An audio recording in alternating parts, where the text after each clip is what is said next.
গল্পটি শুনতে কানে হেডফোন ব্যবহার করবেন। আমার শ্বশুরের কাছে যে সমস্ত মহিলা বাচ্চার জন্য আসতো তাদেরকে সে একটা ঘরে নিয়ে যেত আর তারা প্রেগনেন্ট হয়ে যেত। একটা রাতে আমি লুকিয়ে সেই ঘরে চলে গেলাম আর তারপর কিছুদিন পরে বুঝতে পারলাম যে আমি প্রেগন্যান্ট। আমার তো পায়ের তলা থেকে মাটি সরে গেল, কেননা আমার বর তো গোয়াতে ছিল।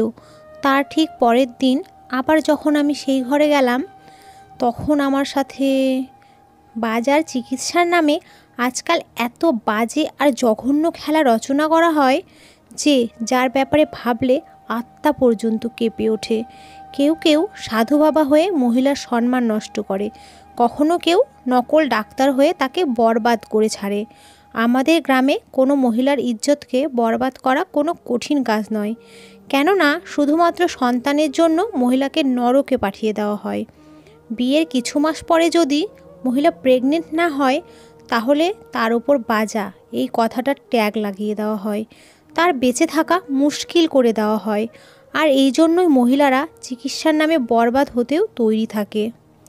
আমার একটা কাহিনী ঠিক এরকমই এক সত্যি ঘটনাকে খুলতে চলেছে, যার জন্য অনেক মহিলাই চিকিৎসার নামে নিজের সমস্ত কিছু হারিয়ে ফেলেছে।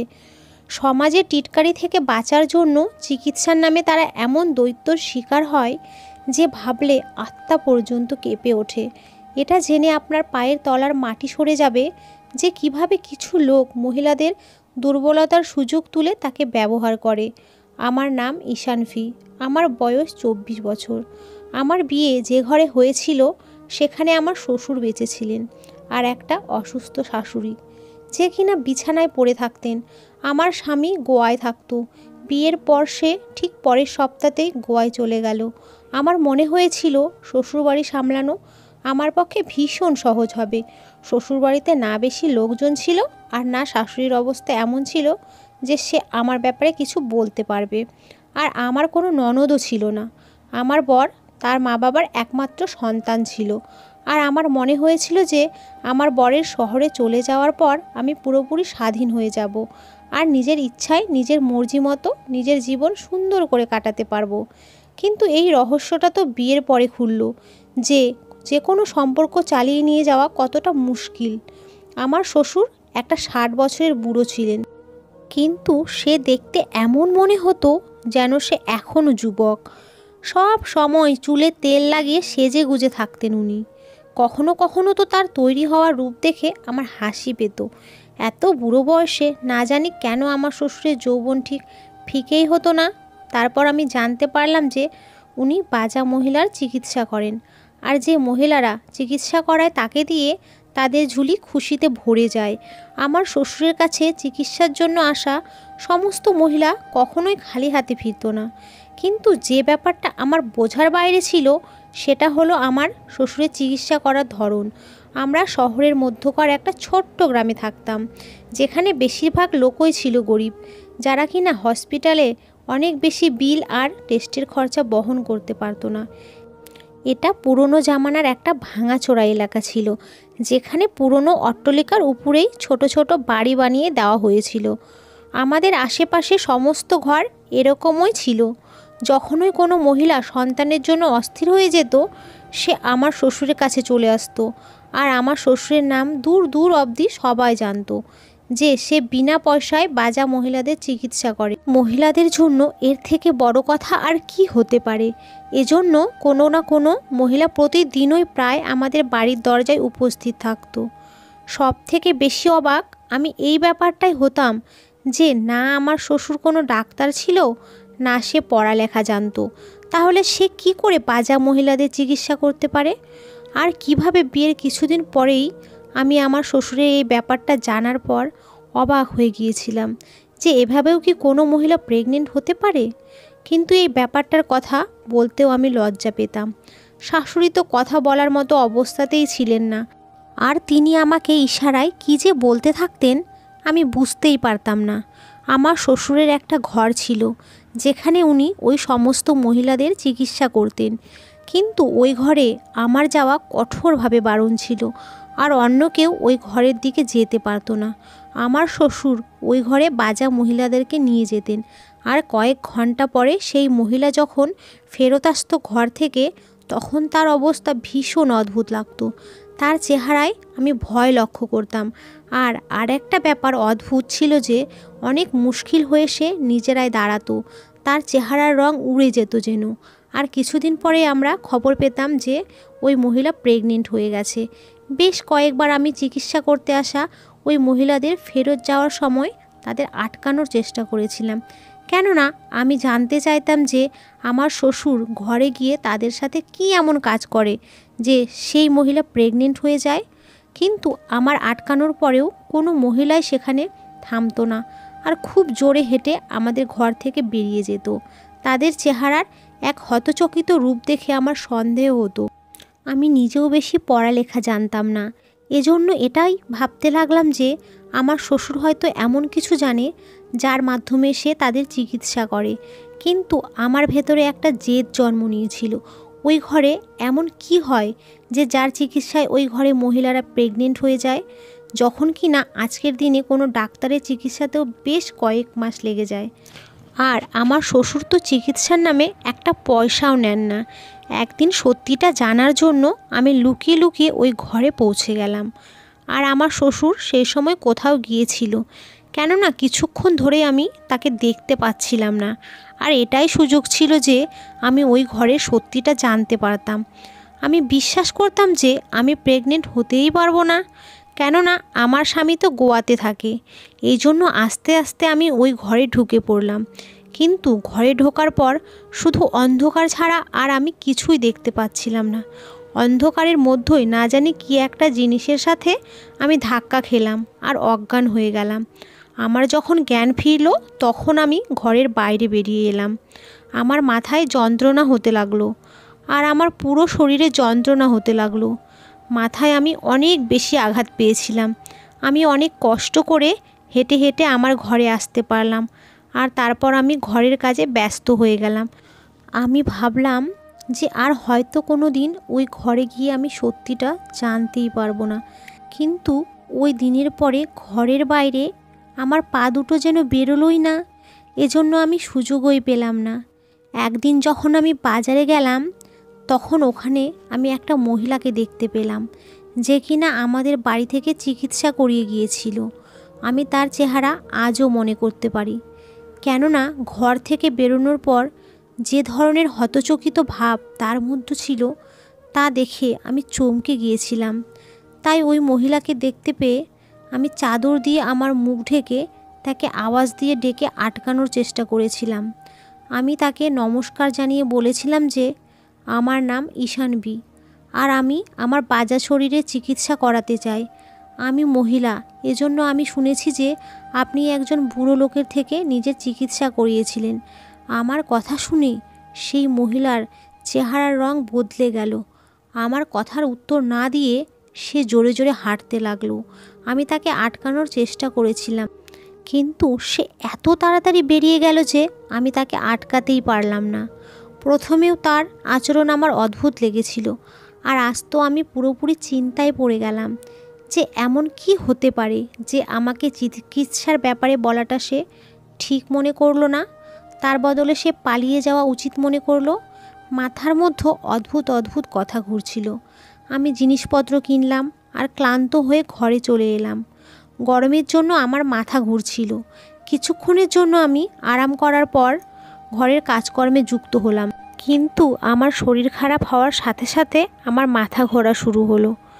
আমার কি একটা যেন অদ্ভুত মনে হচ্ছিল, আর যেন একটা কিসের গন্ধর জন্য আমার শরীর কেমন করতে লাগলো।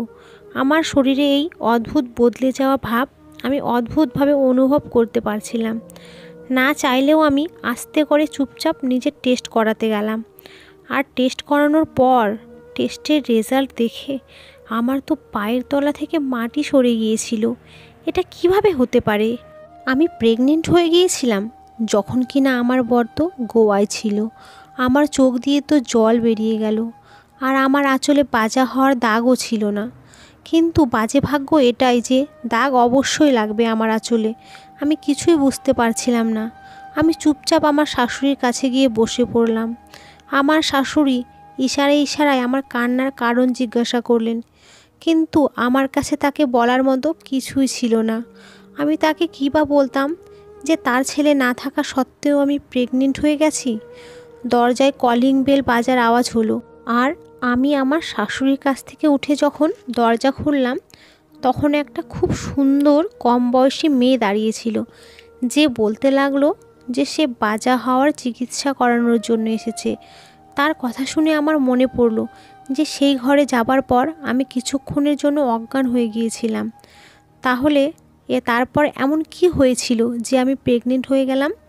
ওই মেয়েটির নিরীহ মুখ দেখে আমি তাকে মিথ্যা বলে দিলাম যে আমার শ্বশুর এখন ঘরে নেই, সে 2 দিন পর আসবে। আমার কথা শুনে সে মন খারাপ করে ফেরত যাবার জন্য উল্টো পথ ধরল। আমার পক্ষে এর থেকে বেশি অপেক্ষা করা সম্ভব ছিল না। এই জন্য আমি বিনা কিছু ভেবেচিন্তে আবার ওই ঘরে যেতে লাগলাম। কিন্তু এবার আমি আমার হাতে মোবাইলের টর্চ জ্বালিয়ে নিলাম। আজ আমি অন্ধকারে কোনো কিছুর সাথে ধাক্কা খেয়ে পড়তে চাই না, বরং আলো দিয়ে সত্যিটা দেখতে চাই, যার জন্য আমার পেটে একটা প্রাণ চলে এসেছে। আলো হাতে নিয়ে আমি যখন ওই ঘরে ঢুকলাম, আমি যা দেখলাম সেটা দেখে আমার তো হুঁশ উড়ে গেল। আমি জেনে গিয়েছিলাম যে আমি কিভাবে প্রেগনেন্ট হয়েছি। আমার মাথার উপর তো পাহাড় ভেঙে পড়ল যেন। কেননা এটা তো আমি ভাবতেও পারি না যে আমার 60 বছরের বুড়ো শ্বশুর এরকম কিছু করতে পারে। কিছু ঘন্টার মধ্যে সত্যিটা জানার পর আমি ওই ঘরের বাইরে চলে এলাম, কিন্তু তার সাথে সাথে আমার শরীর থেকে প্রাণ বেরিয়ে যাওয়ার উপক্রম হলো। কিন্তু এটা কী ধরনের খেলা রচনা করা হচ্ছিল, যেটার ব্যাপারে কেউ জানতো না? আমি বিছানায় শুয়ে পড়ে চোখের জল ফেলতে লাগলাম। আমি বুঝতে পারছিলাম না যে আমি আমার বাচ্চার ব্যাপারে দুনিয়াকে কি বলবো, কে আমার কথায় বিশ্বাস করবে। আমি একটা গরিব ঘরের মেয়ে ছিলাম, আর আমার বিয়ের সময় আমার বৌদি পুরো পরিষ্কারভাবে বারণ করে দিয়েছিল, বলেছিল কখনো আমাদের ঘরে ফেরত আসবে না। কেননা আমার মা বাবা দুজনেই মারা গেছে। আমার বৌদিদের জন্য আমি তাই বোঝা ছিলাম। এই জন্য যেই না আমার জন্য সঞ্জিতের সম্বন্ধ আসলো, আমার বৌদিরা বিনা কিছু ভেবেচিন্তে আমার হাত থেকে রক্ষা পেয়ে গেল।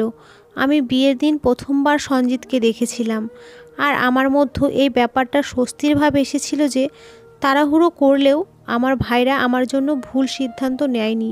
সঞ্জিত খুব ভালো মানুষ ছিল, আর সে 1 সপ্তাহ আমার সাথে অনেক ভালোবেসে সময় কাটিয়েছিল। কিন্তু তারপরে আমার থেকে আলাদা হয়ে বিয়ের পরে গোয়া চলে গেল। যাবার সময় সে আমাকে বলে গেল যে তার অসুস্থ মায়ের যেন আমি খেয়াল রাখি, তার বাবার কাজে যেন আমি না লক্ষ্য দিই। সেই সময় তার এই কথাটা আমি বুঝতে পারিনি যে সে যাওয়ার সময় কি বলে গেল। আমি তার বাবার কাজে কেন লক্ষ্য দেব? কিন্তু এবার আমি এই ব্যাপারটা ভালোভাবে বুঝে গিয়েছিলাম। আমার বরের যাওয়ার পর আমার শ্বশুর আমার সাথে খুব ভালো ব্যবহার করতেন। সঞ্জিতের যাওয়ার পর আমার তাই কোনো অসুবিধাই হয়নি। আমার শ্বশুর সব সময় একটাই কথা বলতেন যে আমি যেন তার চিকিৎসা করার ঘর থেকে দূরে থাকি, কেননা তাতে তার কাজে বাধা আসতে পারে।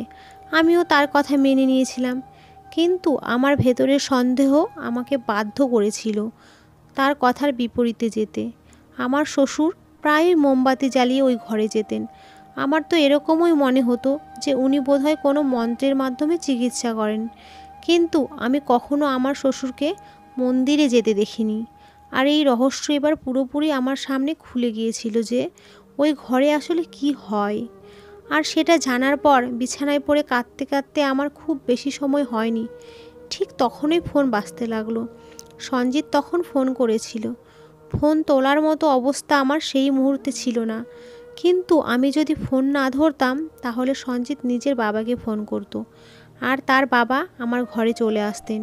এটা ভেবেই আমি ফোন তুলে নিলাম। সঞ্জিত নিজের আসার খবর আমাকে শোনালো যে সে 1 মাসের ছুটিতে বাড়ি আসছে। এই কথাটা শুনে যেন মনে হলো আমার ভেতরে কেউ নতুন জীবন দান করছে।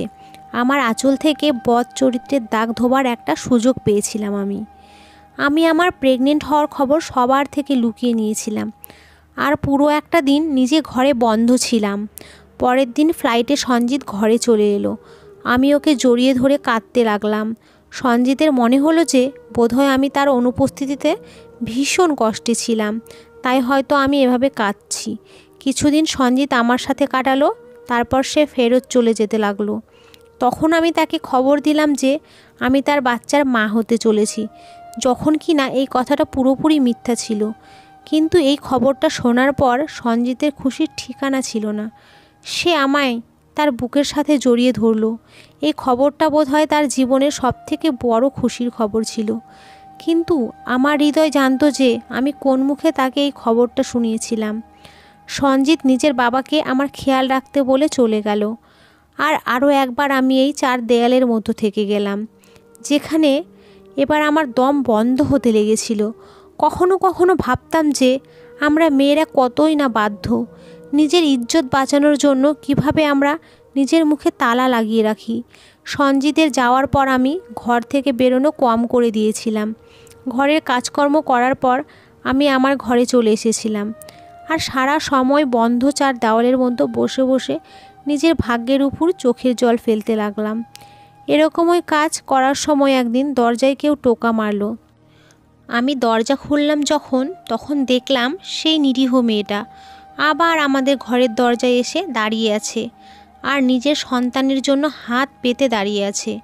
তার চোখের মধ্যে প্রচণ্ড আশা নিয়ে সে দাঁড়িয়েছিল। আমি তাকে কোনো অন্যায় কর্মের নিশানা হতে দিতে চাইছিলাম না। এজন্য আমি তাকে বলে দিলাম আমার শ্বশুর এখন আর এই চিকিৎসা করে না, তাই এটাই ভালো হবে যে সে যেন ফেরত চলে যায়, আর যেন কখনো আমাদের দরজায় না আসে। কিন্তু সে আমার শ্বশুরের এত প্রশংসা শুনেছিল যে সে ফেরত যাবার জন্য রাজি ছিল না। বাধ্য হয়ে আমি তার হাত ধরে টেনে তাকে আমার ঘরে নিয়ে আসলাম। তারপরে দরজা বন্ধ করে দিলাম, আর তাকে সেই সত্যিটা বলে দিলাম যেটা আমার ক্ষেত্রে ঘটেছে। আমার কথা শুনে তার হুঁশ উড়ে গেল।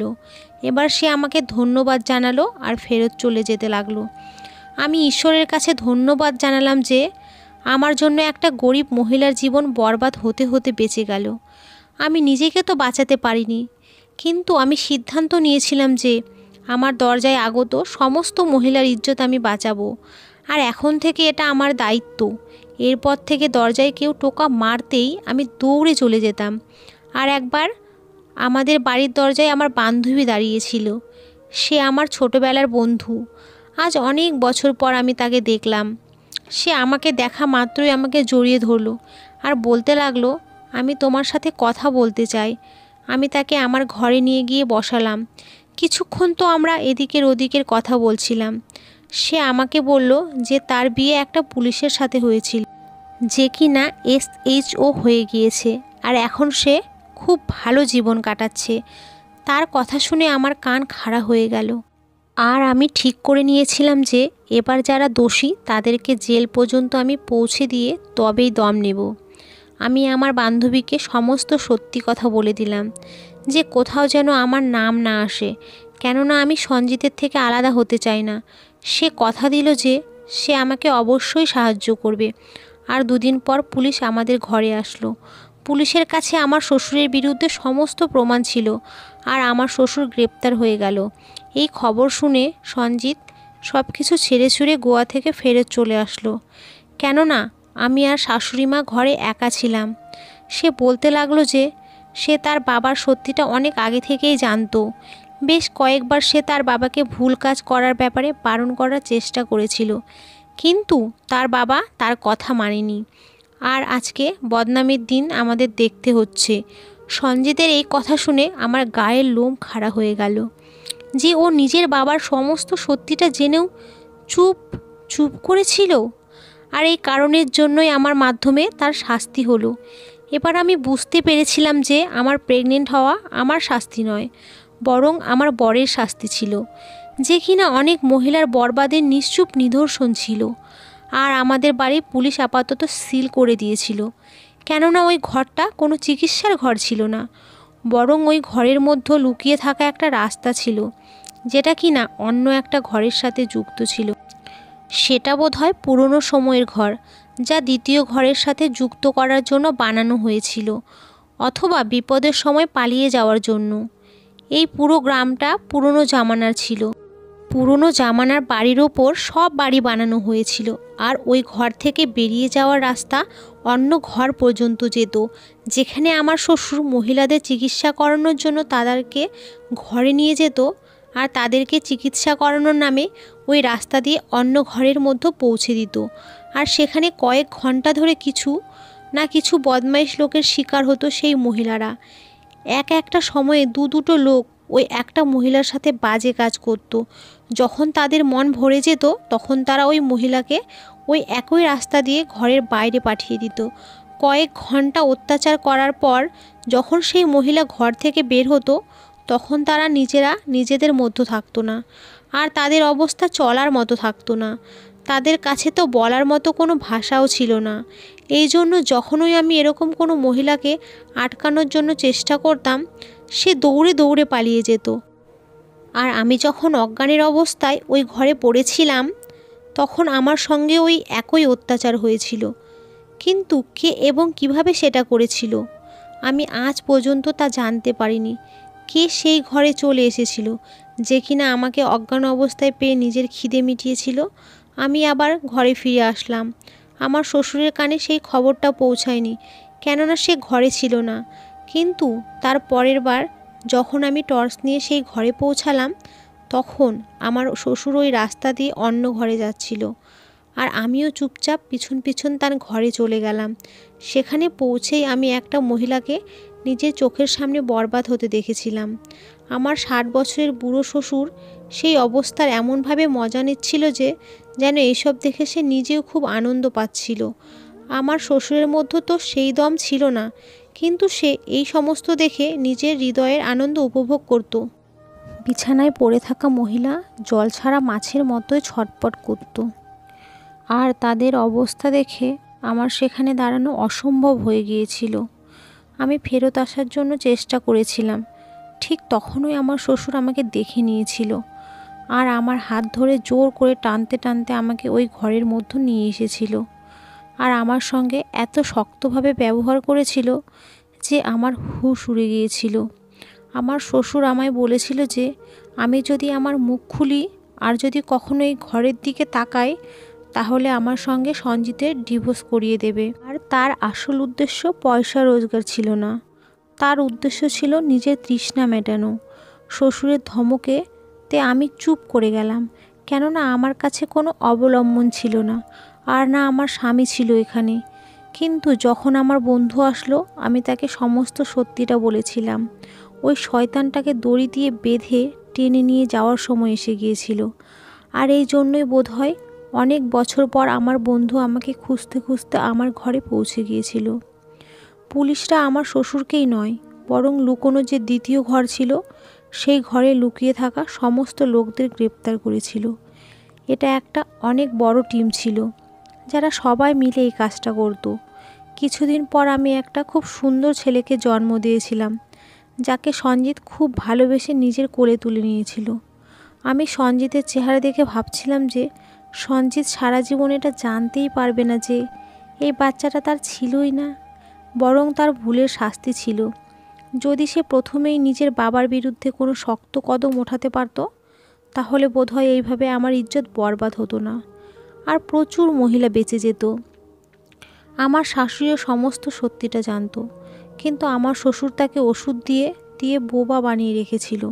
আমার শাশুড়ি ইশারায় আমাকে এই সমস্ত সত্যি বলতে চাইতেন, কিন্তু এই ব্যাপারটা আমি এবার বুঝতে পেরেছি। আমি আর সঞ্জিত আমাদের ছেলের সাথে খুব সুন্দর একটা জীবন কাটাতে লাগলাম, আর আমার শাশুড়ির অবস্থা আগের থেকে এখন অনেক ভালো আছে। আমরা মানুষের সঙ্গে হতে থাকা ছোটোখাটো খারাপ দেখে নজর ঘুরিয়ে পাশ কাটিয়ে চলে যাই, আর তারপর একদিন আমাদের নিজেদের সাথেই খারাপ হয়। এই জন্য ভালো হয় যে যেখানে যা কিছু খারাপ দেখতে থাকবেন তাকে একদম গোড়া থেকে উপরে শেষ করে দেওয়া উচিত, না হলে সেই খারাপ একদিন আমাদের নিজেদের ঘরেই পৌঁছে যায়। ধন্যবাদ বন্ধুরা।